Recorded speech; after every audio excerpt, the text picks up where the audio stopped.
Hey, hey, hey. Happy Thursday. Come on in. Pull up a chair. The Gaming Gang Dispatch is in the air.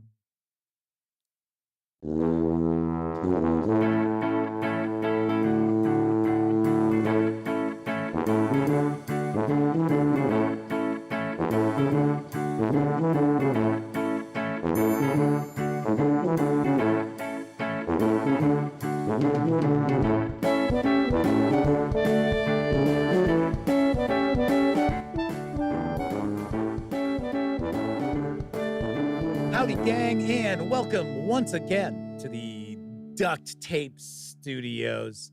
I'm Jeff McAleer, your host here at the Gaming Gang Dispatch, brought to you by, amazingly enough, thegaminggang.com, of which I happen to be the founder and editor-in-chief. So welcome aboard, everybody. Tonight is Thursday, January 9th, 2025.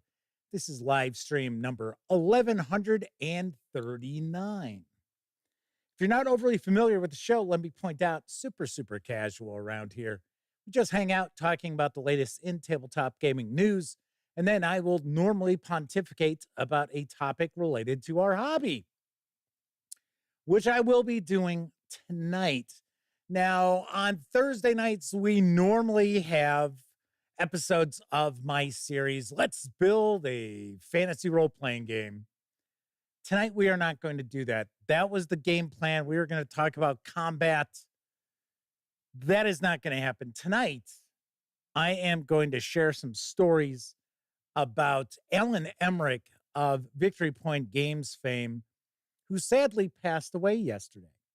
And I found out about that yesterday, and I thought to myself, there is absolutely no way I cannot do a show and not talk about Alan Emrich. So this episode, I will be remembering Alan, telling some stories about Alan and what a huge impact he had, just not only on the hobby, but on the gaming gang itself. So we are going to talk about that. It is not going to be a depressing sort of show because I don't think that's what Alan would want. Because Alan, if you knew Alan Emrich, it was like, man, talk about a bundle of enthusiasm.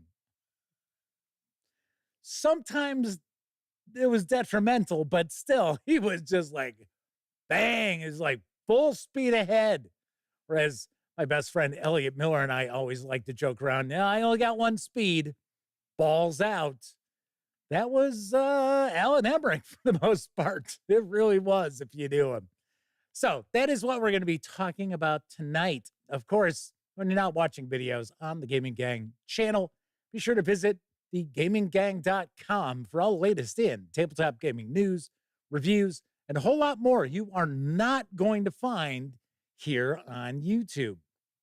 You know the drill. Get your geek on at thegaminggang.com. Also, because this is a live show, there is chat. So it's not on screen. So it's one of the ways I keep most of the odd commenters at bay, unusual commenters at bay. And you must be a subscriber to the channel for at least 10 minutes before you can take part in chat. You know, the funny thing is when I talk about, oh, it's not on screen, I don't think really very many streamers actually have their chat on screen anymore. Maybe I'll stop saying that. They don't say, hey, there's chat available.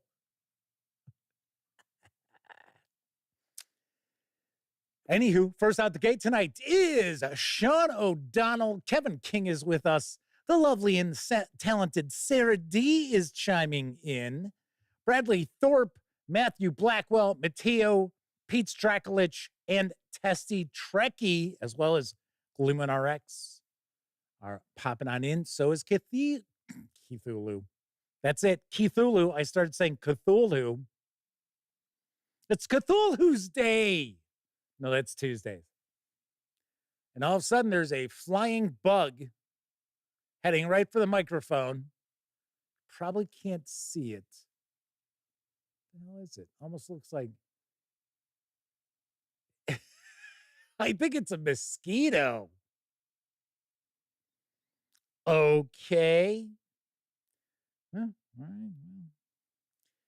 Anywho. So Bradley Thorpe says, hey, they just started playing the Pendragon role-playing game that got the core rule book. Very nice. Game Master's book is supposed to be arriving this year. Hopefully earlier rather than later. Mateo says, good thing it's not going to be a depressing show. The world is depressing enough. Yes, that is true. Matthew Blackwell says, Troll Lords have their chat on screen. They're insane, all of them. And it's fantastic to watch. You know, weirdly enough, when I joined the Troll Lords, they don't have it live. So, but I think they do some actual plays and stuff. Keithula says they won a $25 coupon on the Troll Lord stream today. Very nice. Very cool. Enjoy. All righty then. So let's dive on into the news, because arriving in the second quarter of 2025 is the Tales of the Valiant starter set. And it's from Kobold Press and Steamforged Games. That's right. They are teaming up for this Tales of the Valiant starter set. Here's the scoop. Looking to dive into your first tabletop role-playing game? This set is designed with you in mind. This box contains everything you need to start playing the epic new Tales of the Valiant role-playing game with no experience needed. Open it up, and you'll be taking part in the kind of dramatic, death-defying adventures you've dreamed of in no time at all. Whether you want to be the game master, spinning tales of dragons, goblins, slavery. Oops, nope. Get out of here, bug. Damn. Sorry. I try not to kill bugs, but it's a mosquito. Like, get lost. Okay, maybe not slavery. Goblins and fabled treasure, or you want to be the hero of legend, battling great evil for the sake of a bright future. This box makes it easy to get started. Created by Steamforged Games in partnership with the role-playing legends over at Kobold Press, the Tales of the Valiant starter set starts from the absolute basics, like how to talk at the table. Key phrase there. Talk at the table, not talk to the table. All the way through your first session and beyond, with everything you need to get playing right away. This starter set is the introduction to role-playing games. Now, right now, you can pre-order the starter set. It's going to have an MSRP of $44.95. Once again, this is slated to arrive in the second quarter. And yes, it will include those 4 miniatures. So it looks like it's got a battle mat, the minis, some pre-gen characters, and 4 booklets. Well, I would think we are going to have an opportunity to take a peek at this. So, kind of cool. Matthew Blackwell says they just got all 9 books for the Troll Lord Games home setting, Air Day. I think that's how it's pronounced, Air Day. Yes. Wait a second. What's going on here? Oh, the Madman is with us. Says they're going to be listening, but unavailable to participate in chat. Fun toilet repairs tonight. Well, there you go. Just think about it, folks.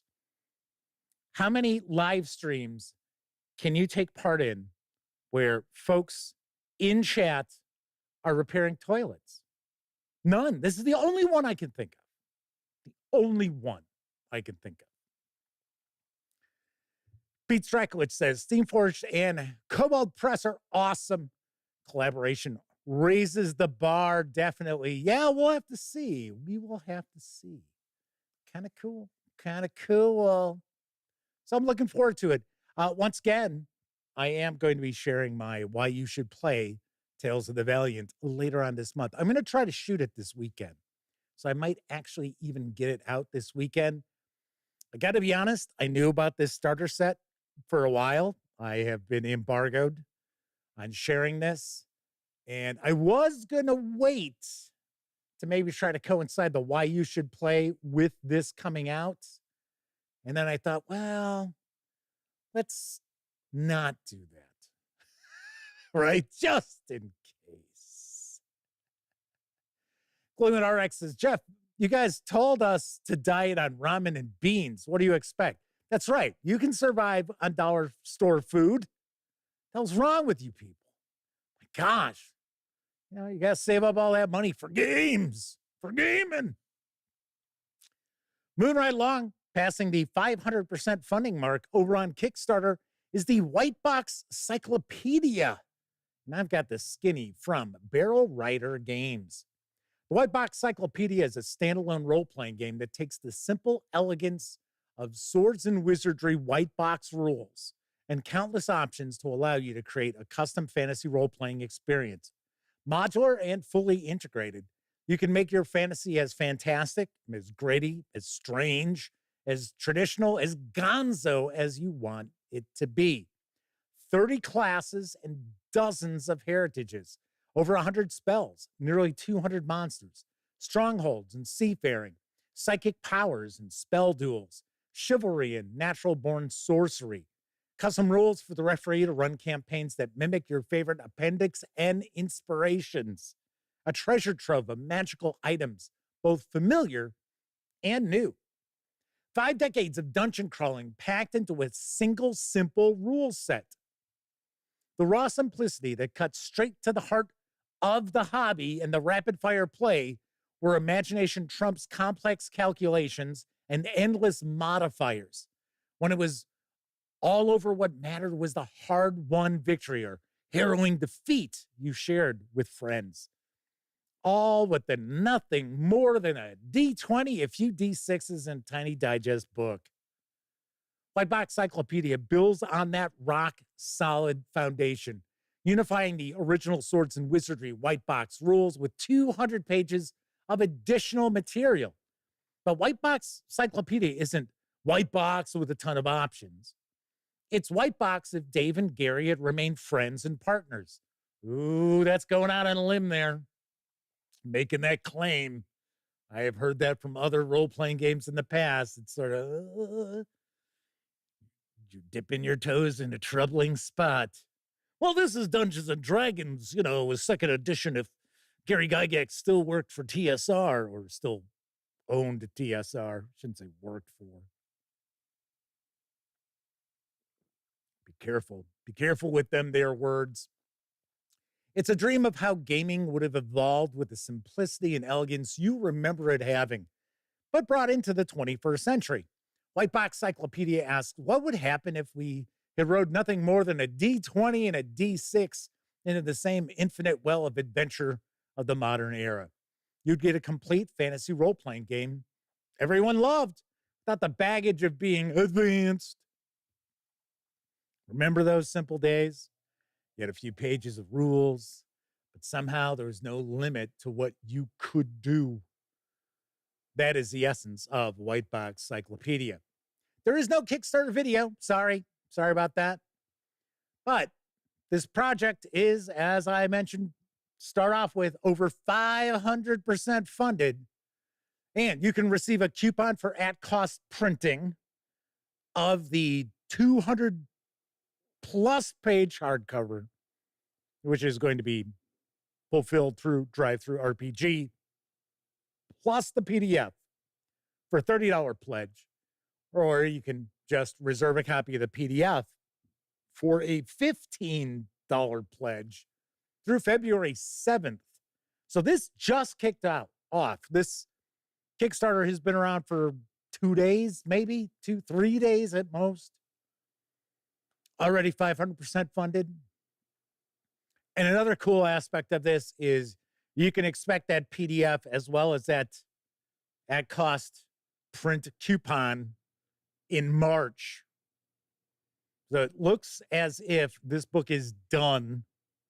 It is laid out. Maybe they're waiting for a little bit of artwork. But it seems as if once this Kickstarter completes, it's going to fulfill pretty quickly. So pretty nice. pretty quick. I would be very interested in taking a peek at this. I've never looked at the Swords and Wizardry white box.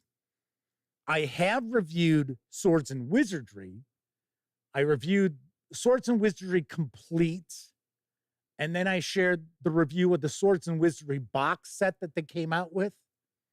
But I have not taken a peek at the Swords and Wizardry, which is now from Mythmere Games. I think it's called Mythmere, if I remember correctly. It's Matt Finch's company. I wouldn't mind taking a peek at that. But this looks pretty cool. I got to say, not too shabby. Not too shabby. All right, so let's see. Tessie Trekkie says, oh, we're going back to last night's topic. I firmly believe Nazis 100% have a role to play in role-playing games, both as blood bag for vampires to eat and Eat the Reich, and serious villains in Delta Green, but they're always the bad guys. Plus, you also got Achtung Cthulhu. Go cracking some Nazi skulls in that. In fact, Tessie Trekkie says their approach to them is like GI Robot in Creature Commandos. Hey, I haven't seen that yet. I might watch that this weekend. I've been waiting for it to wrap up. I'm one of those sorts of people who nowadays, I don't start watching a series like week to week. I wait till all the episodes are out, and then I'm like, okay, now I'll watch it. Matthew Blackwell points out Gary Gygax did a lot of writing for Troll Lords. Yes, that is true. Now they're bringing back a lot of his work and putting it back in print. Yes, I have reviewed the first book in Castle Zagyig, Igsburg, and I think The Hermit is ready. I think The Hermit PDF is out. I ought to reach out to, well, I don't know. Do I want to reveal my contacts? Yes.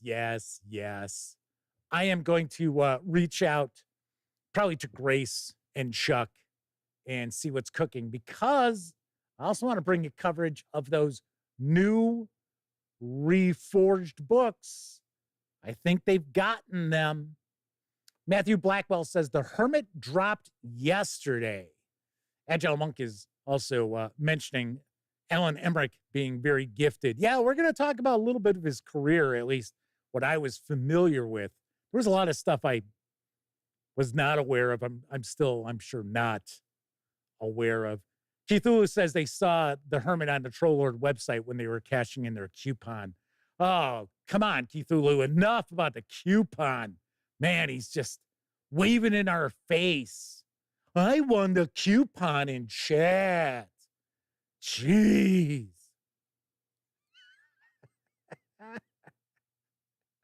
I'm just playing.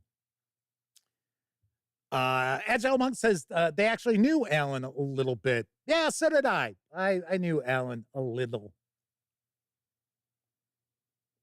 Agile Monk points out they're in a meeting with Chuck over at Troll Lord Games tomorrow, and he'll say hello for me.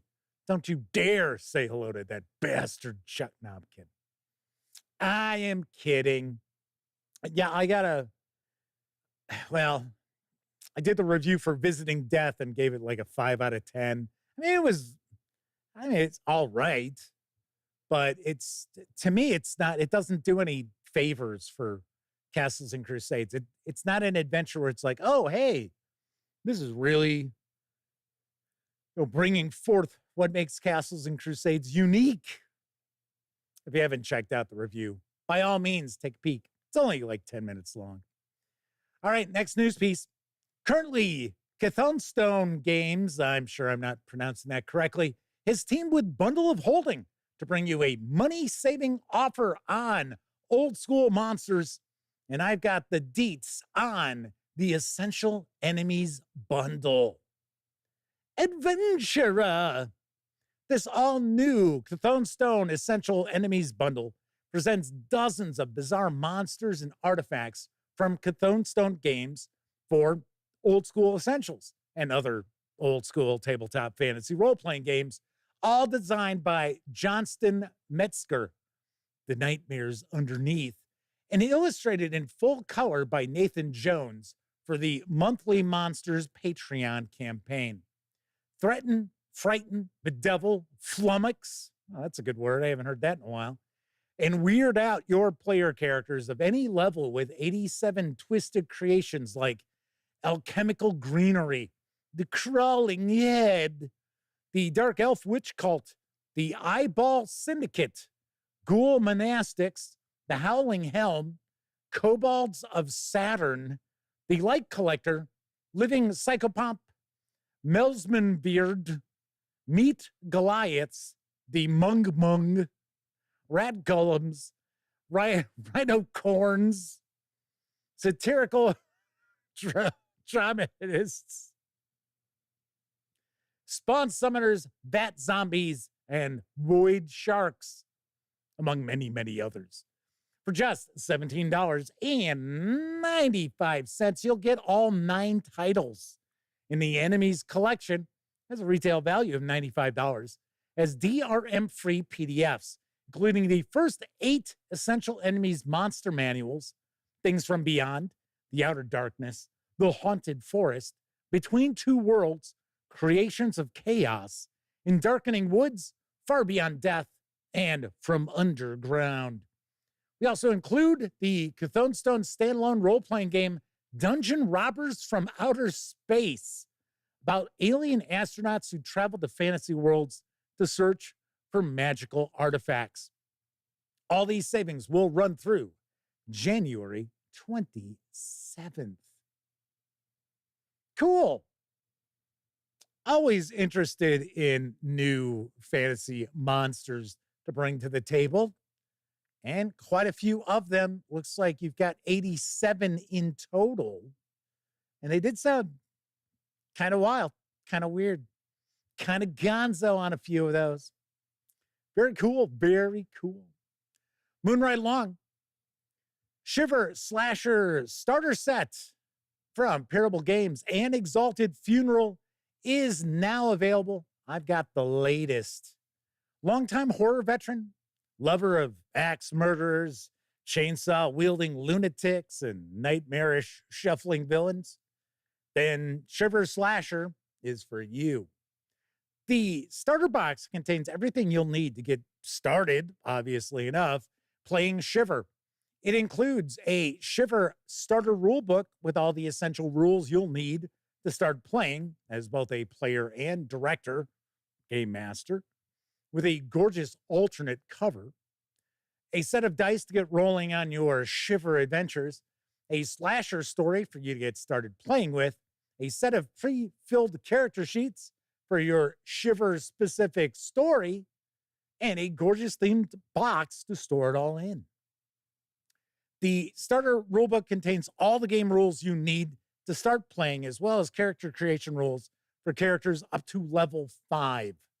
It's perfect for new players starting out with Shiver. It does not contain any of the expanded information, which is found in the Shiver core rulebook in the toolbox section, which includes the bestiary, the armory, a starter adventure, etc.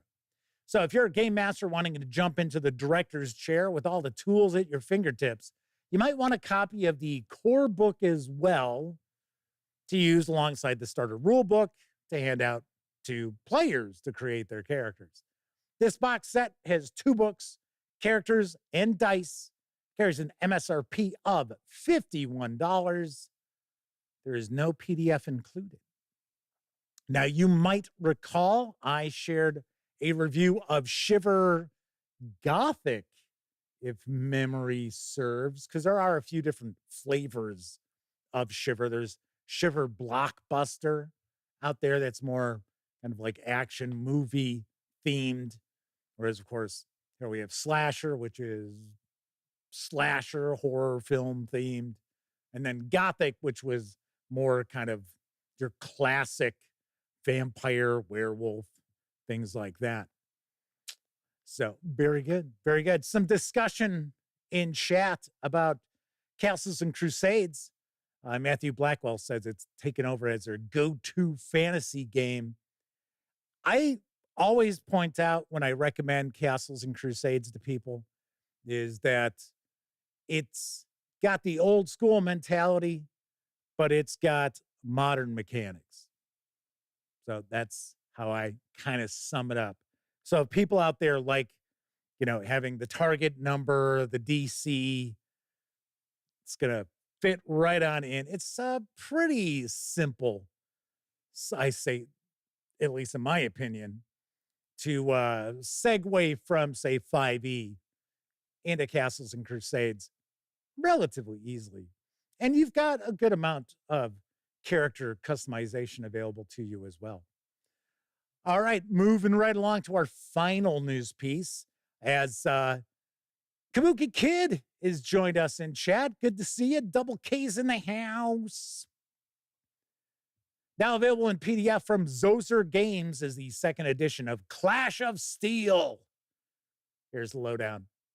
Clash of Steel is a dark fantasy rule set for solo and tabletop play. Wouldn't you be playing solo on the tabletop? Wouldn't you? Isn't that how that works? Shouldn't that be solo and multiplayer or traditional? Anyway, the game evokes the dark, grim sword and sorcery tales of Robert E. Howard, Michael Moorcock, and Clark Ashton Smith. Magic is dangerous and dark, and corrupt and decadent empires struggle to retain their hold on vassal states and tribes. You play as anti-heroes that are just as likely to rob travelers as to rescue them. They have a checkered past and seek out their own fortune or fame in a savage and uncaring world. Each player takes on the role of a tough fighting adventurer, experienced, bloody, and ready for trouble. Perhaps an ex-bandit or thief, a disgraced palace guardsman, or a tomb robber needing to get out of town fast. Clash of Steel uses a fast-played 2d6 mechanic and a simple opposed 2d6 roll for combat. Its simple mechanics emulate the genre with its rugged characters, fast-paced storylines, and non-stop action. All 2d6 based with a 10 or higher to succeed in any task. Yes. Sort of Cepheus engine related here. You'll find fast character creation. Everyone can fight. Combat is fast. Successful attacks can be held over to create more serious injuries in later rounds. There's a fast and limitless improvised magic system. Demons power the spells and magic items, which will make them untrustworthy. There are single-line stat blocks for monsters, 3-line stat blocks for NPCs, and it's written to allow for solo play right out of the book. There's depth for veterans to explore and simplicity for newcomers and kids. I don't know, are kids looking to play anti-heroes at the game table? I don't know. It says children.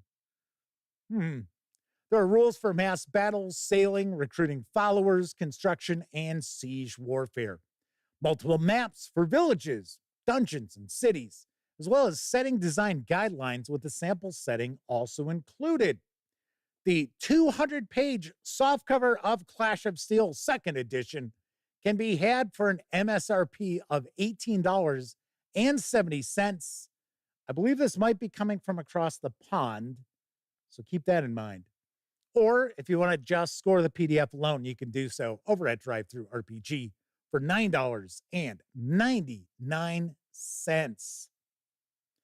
Tessie Trekkie asks, is Clash of Steel the ridiculously detailed HEMA system?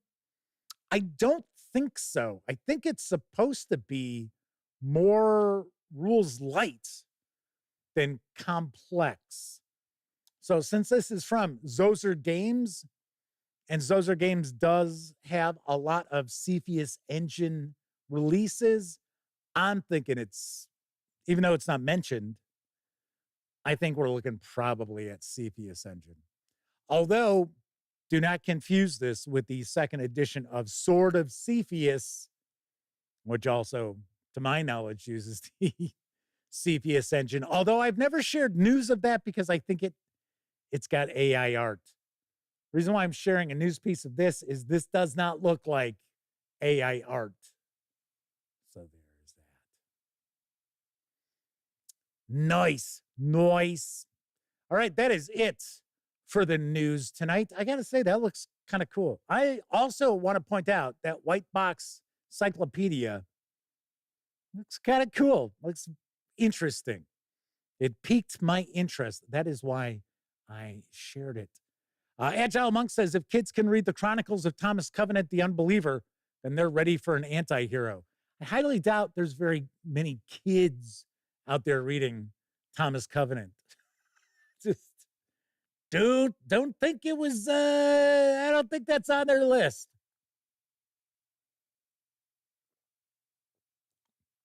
Harry Potter, yes. Thomas Covenant, no. Although, when I first read Thomas Covenant, Lord Fall's Bane, if I remember correctly, is the title of the first book. I don't think I was in high school yet. I think I was probably in 8th grade. But then again, as I pointed out before, when I was a kid, I was in 6th grade reading Salem's Lot and stuff like that. I read The Stand when it came out. So that was what, 79? So that would have put me 7th grade. There you go. Agile Monk, Lord Fall's Bane, 1977. So I got it in paperback. So I would take a guess. We're probably looking at 78, 79 is probably. Kabuki Kid says The Stand was crazy long too. I read the director's cut. I don't think that's what they called it when it came out in the 90s, when they re-released it with like an additional 800 pages. I read that too. And Stephen King had kind of modernized it a little bit. So there were like references to 90s things like Madonna. So yeah. It was a lot of stuff that I guess Stephen King's editors said, you should trim that out. Because I remember there were some really fucked up things in that extended edition of The Stand. I was like, whoa. I'm like, yeah, I can kind of see why they left that out. But yeah, there were a few set pieces in it that were like, holy shit. In fact, if you're a fan of horror and you haven't read any of James Herbert's stuff, now granted, he's not all right. I think he's passed on. So I guess I would say he wasn't exactly a great author, but man, some of the stuff he would come up with, because he would tend to write books that had just like an overarching story with major characters, and then like a lot of horror books, relatively good length, you would have these just kind of like minor characters would just pop up, sometimes just for that set piece, and that was it. And it was like, wow. Sharon O'Donnell says 1,153 pages in the uncut version. Really? I thought it was longer than that. Kabuki Kid has, did they ever trim out the gangbang scene in it? I gotta be honest, I don't recall that off the top of my head. The one that I thought was really messed up was the army base. The army base where racial violence breaks out, and it is like, holy shit. So Tessie Trekkie says, The Lion, the Witch, and the Wardrobe has a detailed description of the humiliation, torture, and sacrifice of an intelligent and loving character in a book for children.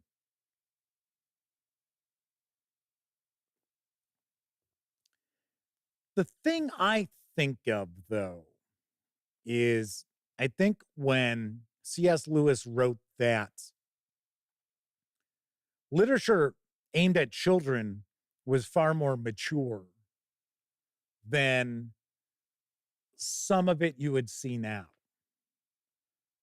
Just like if you think about it, stories like The Velveteen Rabbit, which is a children's story. I mean, that's pretty dark. It's a pretty dark story. Pete Stryklitz says, now I want to read Narnia. Tessie Trekkie says, wasn't the gangbang scene in It amongst kids? I don't remember that either. I don't know. I don't remember everything. Every single page I've read. That's for certain. All right. So anyway, that was the news tonight. Of course, I was mentioning Drive-Thru RPG. Don't forget the Gaming Gang, thus the Dispatch, is affiliated with the One Bookshelf sites. So if you're going to go visit Drive-Thru RPG, Storyteller's Vault, Dungeon Masters Guild, Wargame Vault, what have you, please stop by thegaminggang.com first. Click on one of our banner ads. That way, if you happen to make a purchase, I get 5% of that sale. And those commissions go a long way towards keeping thegaminggang.com around. Now, of course, if you like the video, if you dig the channel, if you find thegaminggang.com to be a valuable resource, hell, if you just like what we do, stop on by paypal.me/thegaminggang to make a small donation. Hell, you can buy me a 2-liter bottle of soda.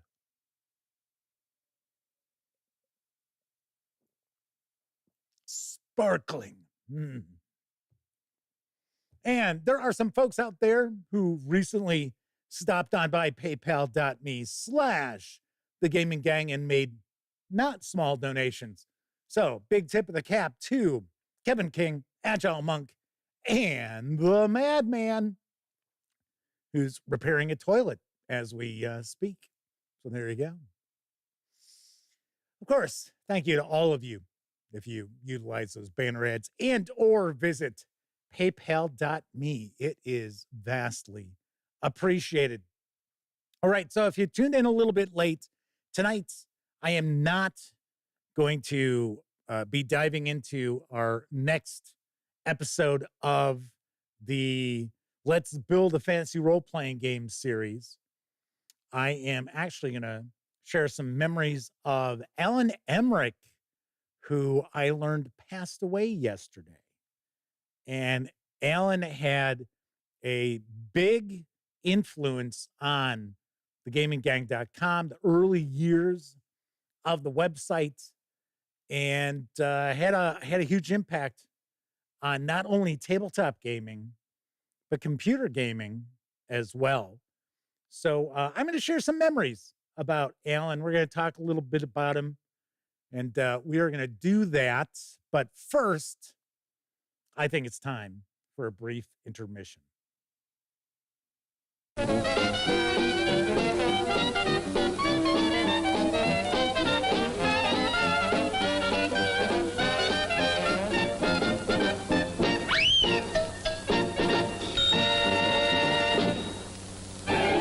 The crowds are thinning out at the snack bar, folks, and there are still 3 minutes till showtime. You can easily make it for something that'll just hit the spot. How about it? Don't waste a second of refreshment time.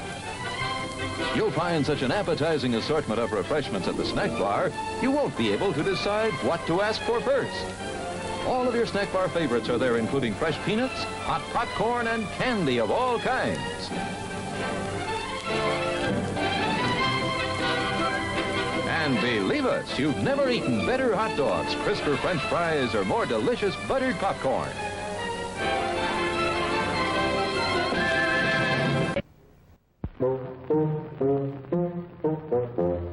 When that irresistible urge strikes, that urge for a candy bar, have an Almond Joy.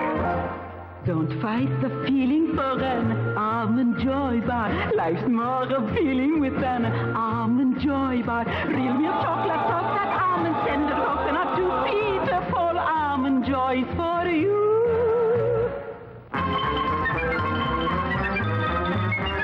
Go ahead, follow that irresistible urge to an indescribably delicious Peter Paul Almond Joy. And when you get the urge for something really crunchy, Don't fight it, surrender. du a bitte på almond cluster. Crunchy, crackly, chocolatey almond clusters, nice and nutty. Indescribably delicious. How'd he get so big? On Wilkins Coffee. Wilkins Coffee isn't that good. Once in a while he gets an extra tidbit.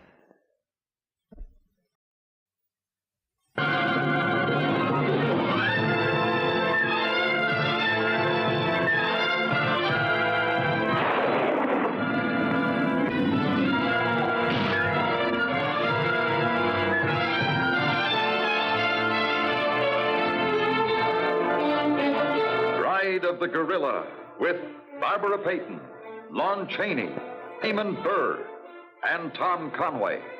The dramatic story of a strange curse that brought terror to a man and frenzy to a woman in love. Do go away. You do love me, don't you?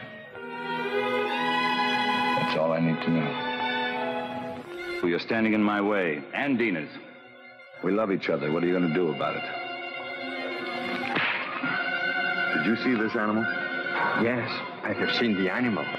It walks in his hind legs. Like a man? No, like a beast that walks like a man. Oh, let's go back, Barney, please. I'll never go back. Never.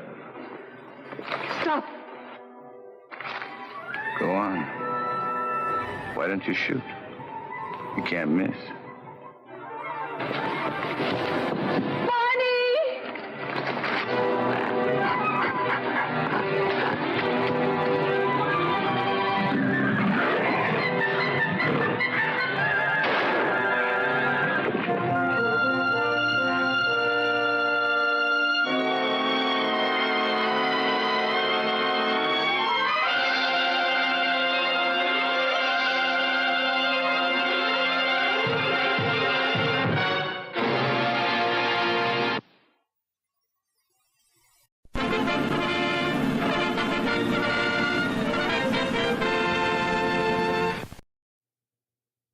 Yes, Raymond Burr. Ay, ay, ay, ay, ay.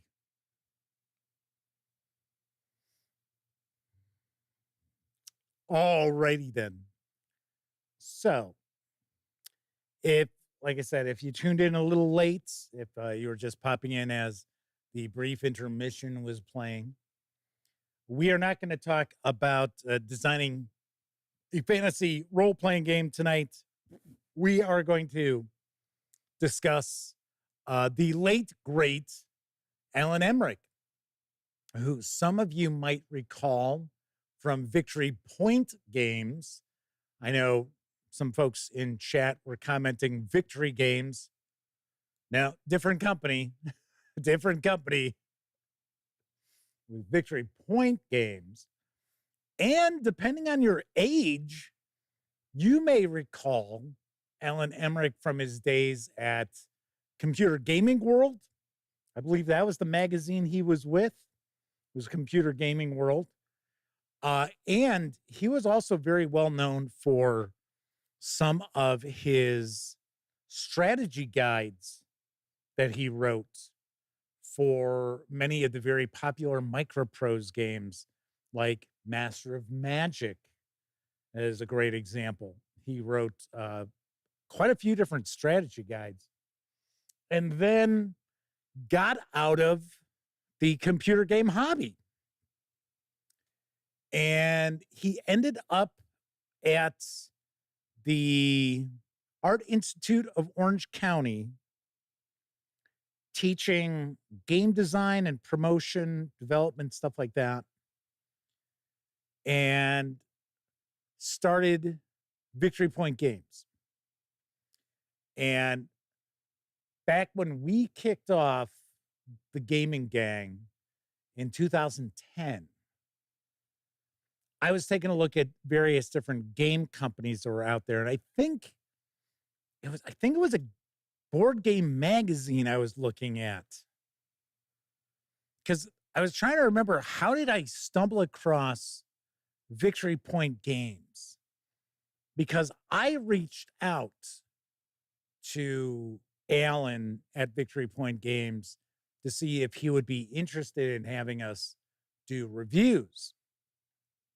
Because we were just starting off. Agile Monk points out, yes, he also did Master of Orion.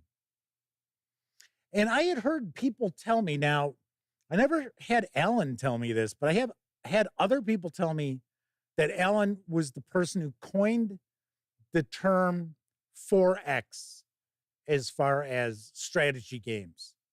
4X games.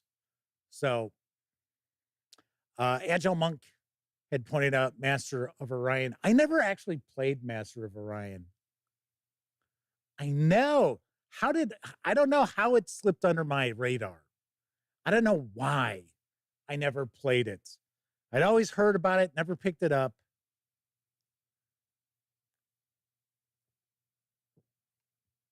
So it's kind of funny that, from my understanding, from what Alan had told me over the years, that he had kind of like sort of retired from gaming. And then all of a sudden he started running Victory Point Games kind of as a hobby. Because if you recall, and unfortunately, I was kind of pissed off because I had one of the Victory Point Games, one of the old Ziploc, the smaller Ziploc Victory Point Games. In fact, it's Scorpion of the Sea, designed by Steve Carey, that I got. And I was going to go, oh, yeah. So I kind of show you how the Victory Point Games looked when I first started reviewing them. And Elliot reviewed them too, so don't get me wrong.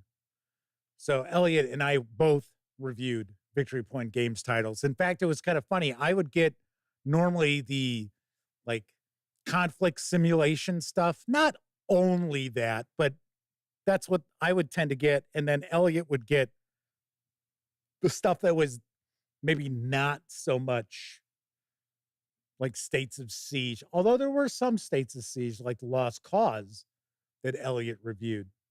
So anyway, I remember I reached out, and I think Victory Point Games was probably maybe the third or fourth company I reached out to, because I knew starting off that we weren't going to be like, oh, hey, Mayfair Games, hey, Fantasy Flight Games, want to send us... Because nobody knew who we were, although I've pointed out before that we were posting daily on thegaminggang.com before we told anybody about it, and we were posting for a month before we actually went live. So when people actually went and they're like, oh, hey, I haven't heard of that. And they, unlike most websites, when people are like, oh, check out my website, I've got a blog, and it's got like one post. And you're like, oh, okay. I don't see a reason why I'd be coming back here, because you're going to forget about it anyway. When they went to the Gaming Gang, they saw that, oh, look, there's reviews, there's news, there's, holy cow, there's a bunch of stuff. There's a couple episodes of a podcast. What the hell? So anyway, so I reached out to Alan, and he said no.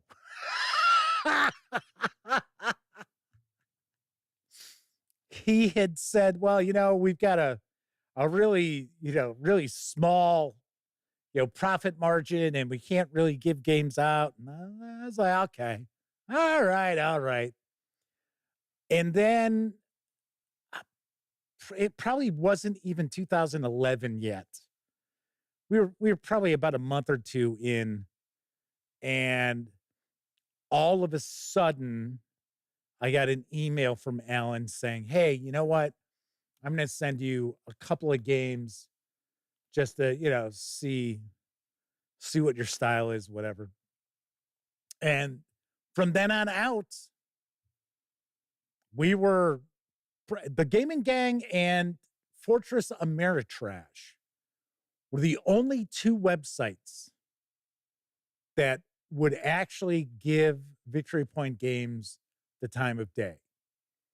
because everything was Ziploc bags. Everything was like desktop published. You know, if you had cards in a game, you could only have so many cards. I think it was 32 in the game. So, but the thing was, like, and no offense to Tom Bassel over at Dice Tower, but Tom Bassel, even on an episode of Dice Tower, and this is going way back, even though Eric was on the show with him. It wasn't Sam at that point. Eric was on the show. I think Eric had said something to him about Victory Point Games. I'm going back. I'm just remembering this, so I could be off a little bit. And words to the effect, Tom Bassel said, you know, look at the production quality of that. I'm not going to waste my time with that. And I mean, I could understand that because Dice Tower is how Elliot and I got into this.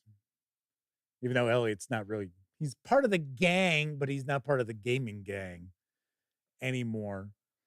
But it was sort of a Fortress Ameritrash and the gaming gang took the game seriously because the gameplay was there. There was a lot of really good gameplay in a lot of the Victory Point Games releases that came out. Not everyone. I mean, there were some clunkers.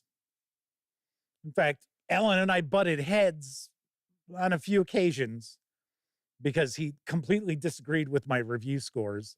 And there were some times that he was mad at me. It was like, well, sorry, don't know what to tell you. So we became like a really big source of news for Victory Point Games. And Alan liked the gaming gang so much that this was he did this himself. We had nothing to do with this. We didn't pay for this because God knows we couldn't afford to pay for it. But there were inserts in every one of the Victory Point Games releases. And those inserts would have, you know, just little ads for the upcoming games or other games that were out from Victory Point Games. And on this little flyer, he actually had an ad for the gaming gang. And there was a quote from him, and it was something along the lines of, because it was a podcast, we did a podcast. And it was along the lines of, it's like spending a lazy Sunday afternoon around the table with your friends. It was like, wow, that was so nice. And yes, of course, Victory Point Games, their titles were selling 40 copies a month, 20 copies a month. It wasn't like, 5,000 games going out. But still, to have a company think that well of us, to actually advertise us on their own dime was pretty amazing. It was pretty wild. Kabuki Kid points out, Nemo's War was a great one.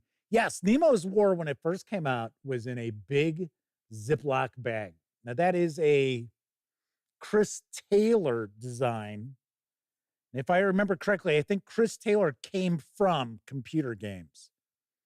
If I remember, I think can't think of the really famous game he's associated with.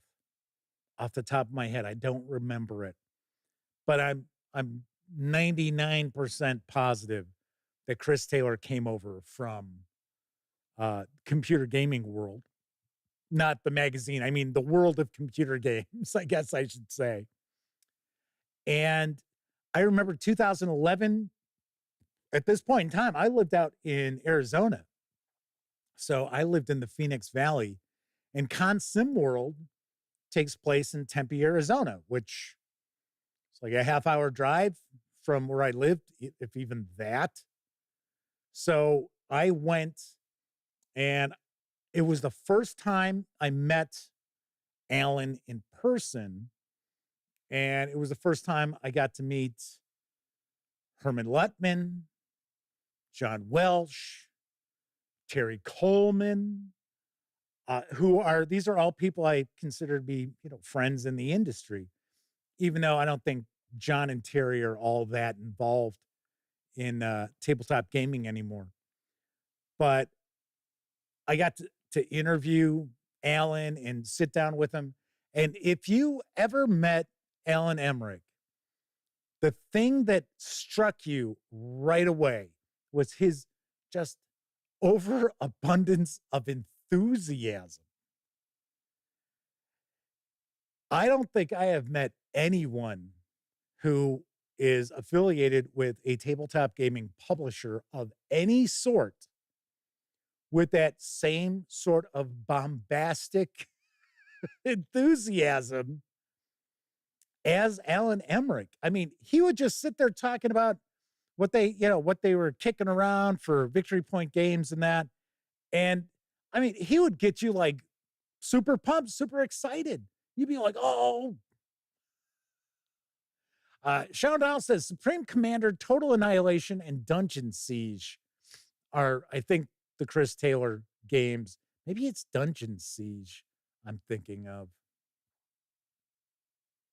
Could be. Kabuki Kid points out the original game was almost like a small game of Nemo's War, like a bargain game. Yeah, and that was another early Victory Point Games title that I reviewed. And in fact, I actually went to Chicago on like a vacation, right, to see my family and that. And I got together with Elliot and I brought him my copy of Nemo's War so that he could play it. And I gave him my copy. I have the Tabletop Tycoon Victory Point Games Nemo's War, of course. So I'm at the Consim World Expo, and it was, it was funny. Alan treated me like I was somebody he had known for years, and he was giving me like all this like inside baseball stuff, which, most publishers would be like, okay, so off the record, this is embargoed and stuff like that. But, he knew right away that if he said, hey, this is between us, it was between us. And then the following year, Alan did what he called his world domination meeting, something along those lines at Consim World, where he would get everybody from Victory Point Games together, and they would get together in a meeting room and kind of talk about what the year ahead would look like for Victory Point Games. And I got invited to sit in on it. And I'll never forget, they were talking about how they were going to approach app games.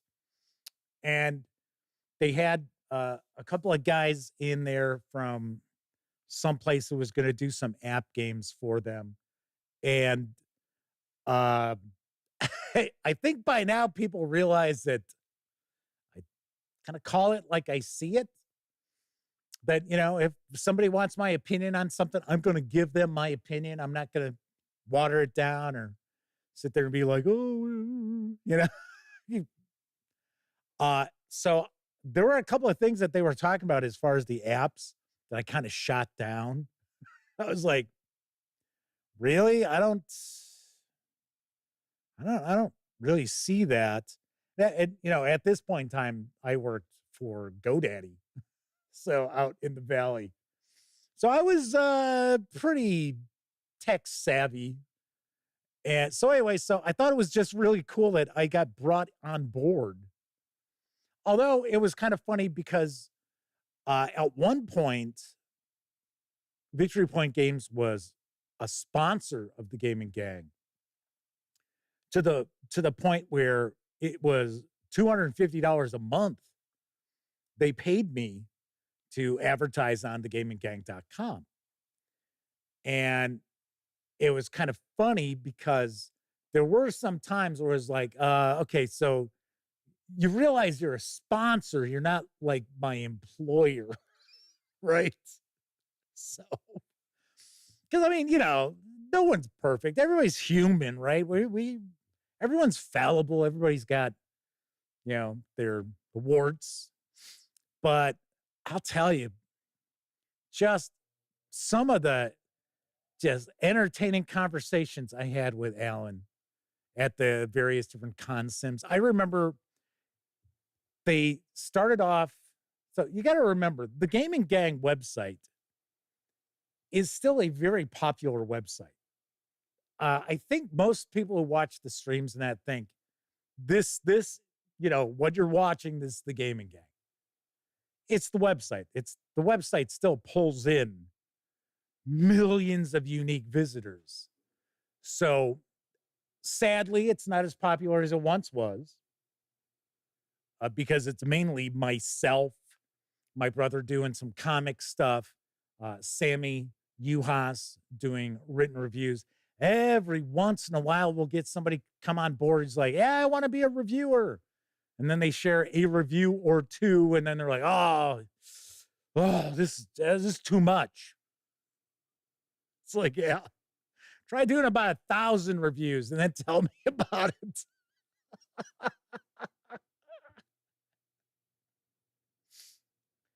Kabuki Kid mentions the second edition of Nemo's War is like a 10 out of 10 solo game. That board is perfect. Basically, it has all the rules on it and Ian O'Toole's graphic design and art. The Nemo's War edition from, well, it's Victory Point Games, but it's owned by Tabletop Tycoon. They also had some expansions, some little card expansions come out for it. Very solid, really well done. So anyway, so in Phoenix, these two guys wanted to start a new game convention. And I guess over the years, the city of Phoenix, people had tried to get game conventions going, tabletop gaming conventions going, and they just, for whatever reason, they couldn't get more than 2 years in a row out of these, that they just would fail. So it was called Volcon, VULCON. And these two guys reached out to me and they wanted to be sponsors. They wanted me to talk about it, wanted me to show up. And yeah, okay, yeah, that's fine. So I know Ellen was always looking at ways to, expand the promotion of Victory Point Games. So, their tagline was, isn't it the game's the thing? And it was like, yeah, okay, we understand that it's not the greatest production quality. It's the gameplay. It's the game itself. That's the thing. So, when people would tell Alan that, production quality's crap, man, he wouldn't have any of it, right? Like I said, he had this bombastic enthusiasm. So I remember I told him, I said, hey, they're looking for exhibitors for this Volcon. You should consider it. And but I don't know what kind of deal they cut with Alan. It may have been that they didn't charge him anything to be an exhibitor because, they needed exhibitors. So he came, and if I remember right, I think it was Nathan Hansen, who was he was a student of Alan's, and he also was kind of his assistant at Victory Point Games at a certain point. And they came and they had all their Ziploc stuff. They had their display in that. And I'll be damned if this convention didn't flop. And I've talked about this before in the past. that at least when I was out there in the Phoenix Valley, there were 5 tabletop gaming stores. One of them was mainly just Games Workshop stuff, even though it wasn't a Games Workshop store. It was more along the lines of a Games Workshop store, and it had like a section about as big as one of these bookcases behind me, like this side right here, that had board games. That was it. Everything else was GW stuff. And then there was another store that had been around forever. And it was mostly role-playing game stuff. And they were sort of affiliated a little bit with Rick Loomis of Flying Buffalo Games. But they didn't do real well. I went in there a couple of times and I was the only person in there on like a Saturday afternoon. And then there was another store that was about an hour and 10-minute drive from where I lived, which was the only good store. And it was Imperial Outpost. And they were part of this convention. And then the other 2 relatively popular tabletop gaming stores that carried, Mayfair Games and Fantasy Flight Games and D&D and Pathfinder and stuff like that. They actually were working against the convention. That they would tell people when they came in, and if anybody was mentioning the convention, it was like, well, why pay to go play games? I remember it was like one of the Phoenix convention centers they had downtown. I think it was the Phoenix Convention Center. And they were like, oh, well, why should you pay money to go play games? You can come here and play for free. And I never understood that. And I've heard of this from other conventions that take place as well, that the game stores in that area are like all against the convention. It's like, it's one weekend. It's good for the hobby. It's good for your business. But it was like, in fact, one of the stores, I don't remember the name of it off the top of my head. And if I did remember it, I wouldn't even call them out. I heard stories where if people walked in there wearing like shirts from the previous game convention that had tried to get off the ground, they would make the person take like electrical tape or duct tape and put it over like the ads from the other game stores, their logos and that were on this shirt. I was like, so anyway, so I convinced Alan. I said, hey, yeah, you should get on board. So he comes with Nathan, and man, I was just so embarrassed. I was like, I wasted his time, man. It's like, God damn it. But you know what? Alan was fine. We sat down. We actually sat there play testing some games. Hung out, chewing the fat. Very, very little sales took place. But, and I kept apologizing profusely. He's like, don't worry about it. It's like, don't worry about it at all. So Alan was just a huge proponent of the gaming gang. He was always in our corner. Yeah, we had some rocky roads at times with Victory Point Games.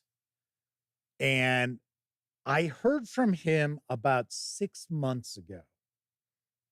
And if I remember correctly, it was a comment on one of our videos. And it was, I had mentioned Victory Point Games in passing or something. And he had just, reached out with a comment. saying, "Oh, good to see you're still at it," and blah blah blah, and yada yada yada. And up to the end, Alan was still involved in tabletop games. He was still working on developing Frank Chadwick's like monster war game.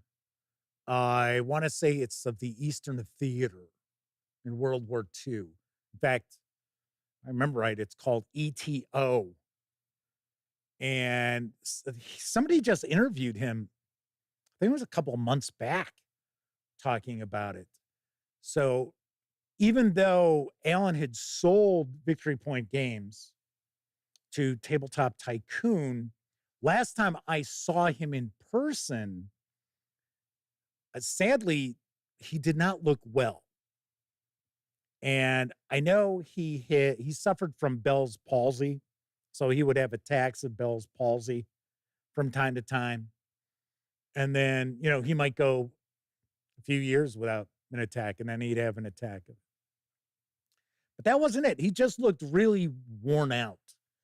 And he was demoing Nemo's War for Tabletop Tycoon. And his wife was with him, and I had never met his wife before. And he looked like he was worn out. And we talked a little bit, see how he was doing in that, and how he was enjoying his retirement from Victory Point Games and such. And he kind of joked about, well, as you can see, I'm demoing this game, so I'm not completely retired. But yeah, he was still working very closely with Frank Chadwick for a long time on this game. And that sadly is part of the legacy of Victory Point Games, because Victory Point Games got away from the Ziploc bags. And then they started, this is from my good buddy, John Welsh. And this is a States of Siege game. They started releasing games that came in a box with a sleeve on it, which, was a step up from Ziploc bags. And then at the end, before he sold to Tabletop Tycoon, which used to be Game Salute prior to that, there were box games. So there was, I think it was Twilight of the Gods was one of them. It was a card game. So there was Twilight of the Gods came out. I remember there was a chariot racing game that came out, a Roman chariot racing game, but it also had like elements of the Roman gods. So Roman mythology involved with it too.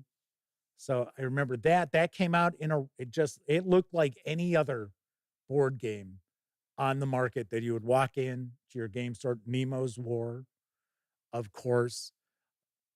Dawn of the Zeds. Dawn of the Zeds.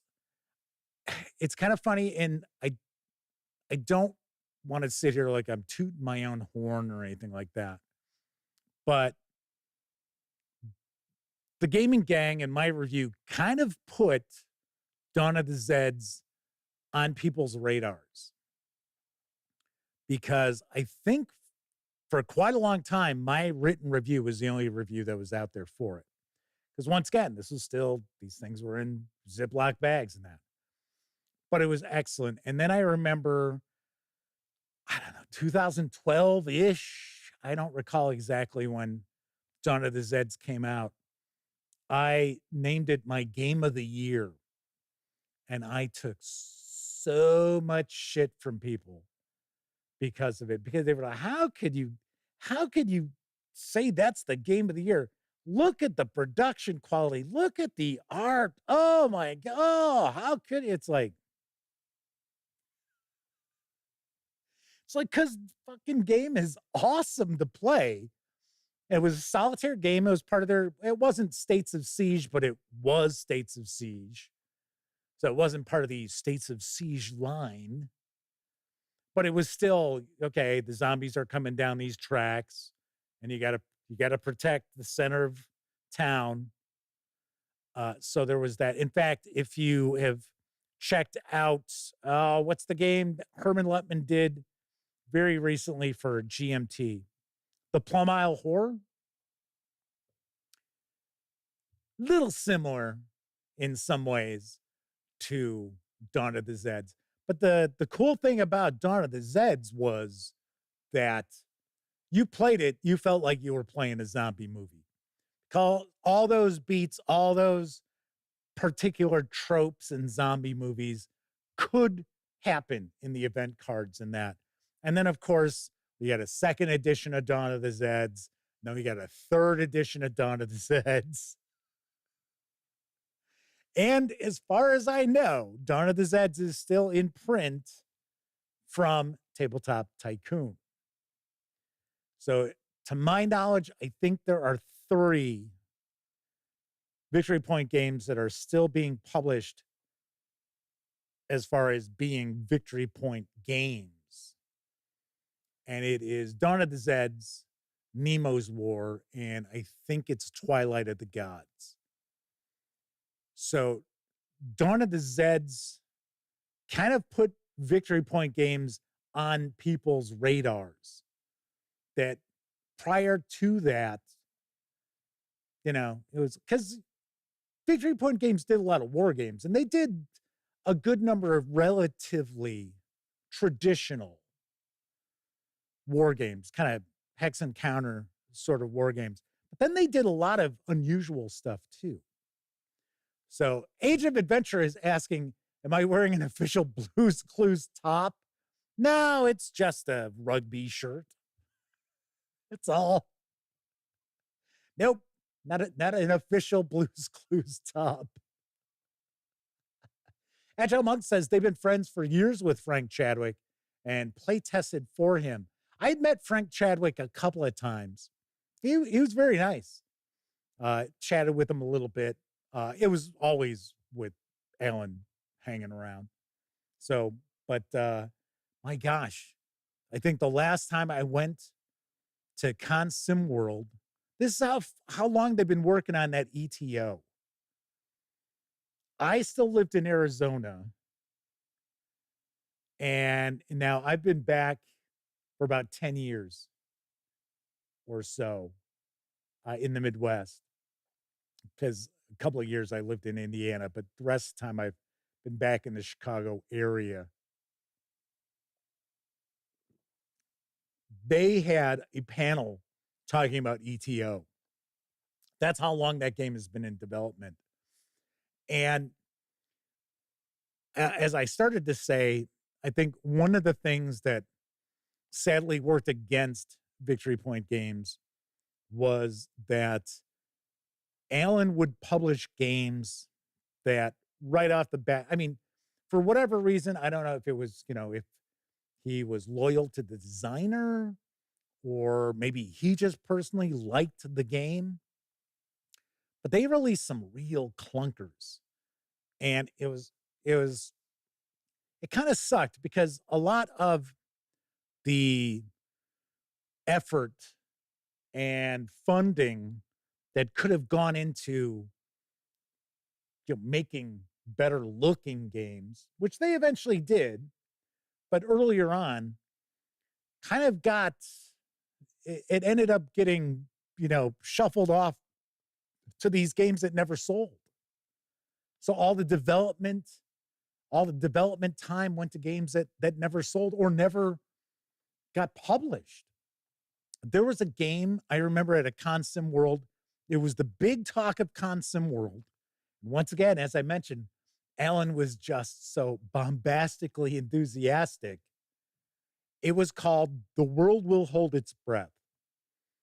And if I remember correctly, the designer's name is Luke Crane, who is one of the lead designers on a computer game that's been in development for a long time, Burden of Command, which everybody is just waiting. Oh man, I can't wait for this to come out because it does look really good. And it was sort of a States of Siege kind of game, but it was, if you recall, there was another game that did pretty well for Victory Point Games. It never got past the Ziploc bag phase. But that was more because the designer and Alan couldn't get back on the same wavelength. And it was called We Must Tell the Emperor.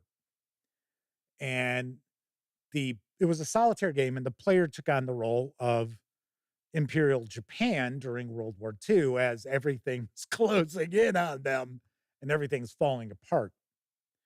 So what this was it was in kind of a similar vein, but cranked up to 11, where it was Nazi Germany, but it was from prior to the war through the war. And it looked really, really good.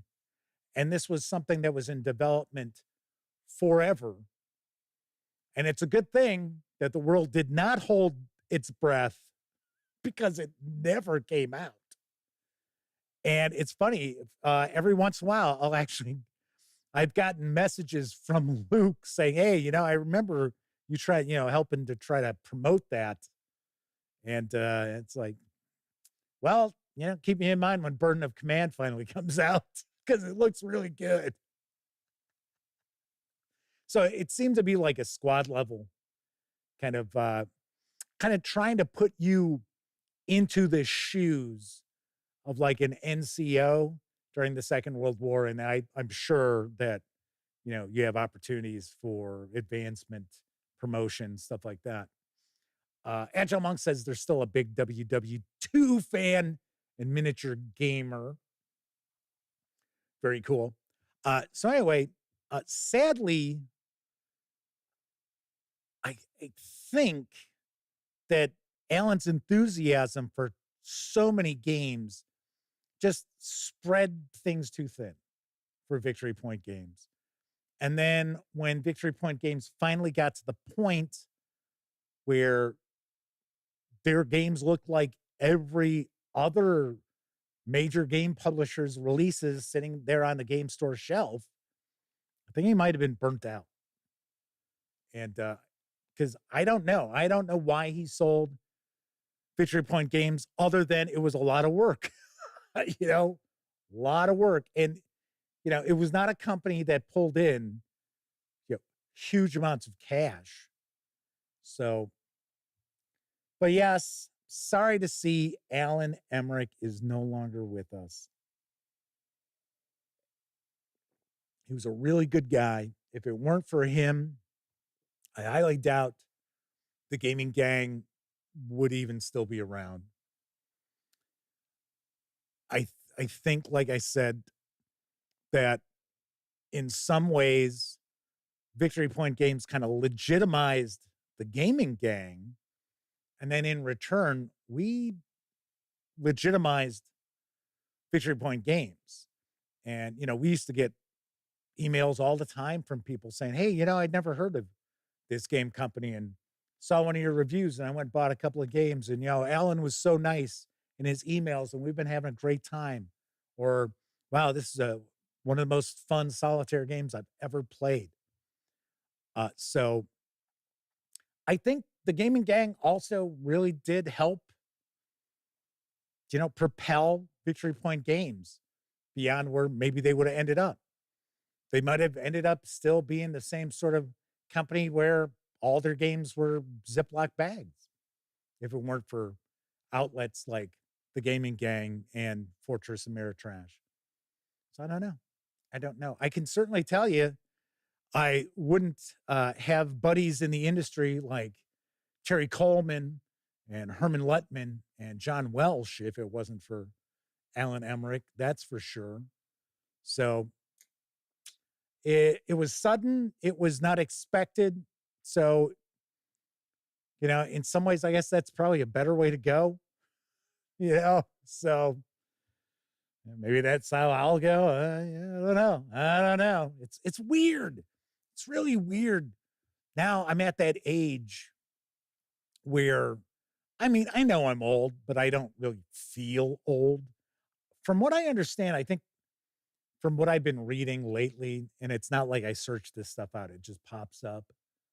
Um, they talk about like there's certain points where like you age more rapidly. Like there's a bigger degeneration, I guess I would say. And I'm approaching that 60, which is supposed to be one of the marks. I'm like,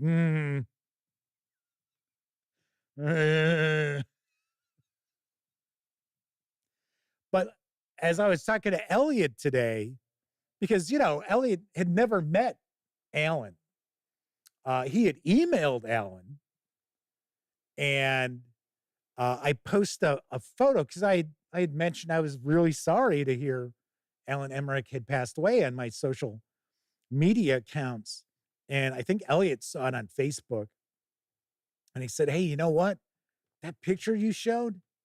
It's like, I had never even known what Alan Emrich looked like. I was like, "Really?" I said, "Because I posted photos of him on the website. I didn't use those because they were so small. They were, some of them were only 400 pixels. It was like in width, not total. So I was like, oh, I can't, that looks all like pixelated when I posted it on the news piece or, on the tweet, whatever." So he's like, "Yeah, I never knew what Alan looked like." I was like, "Really?"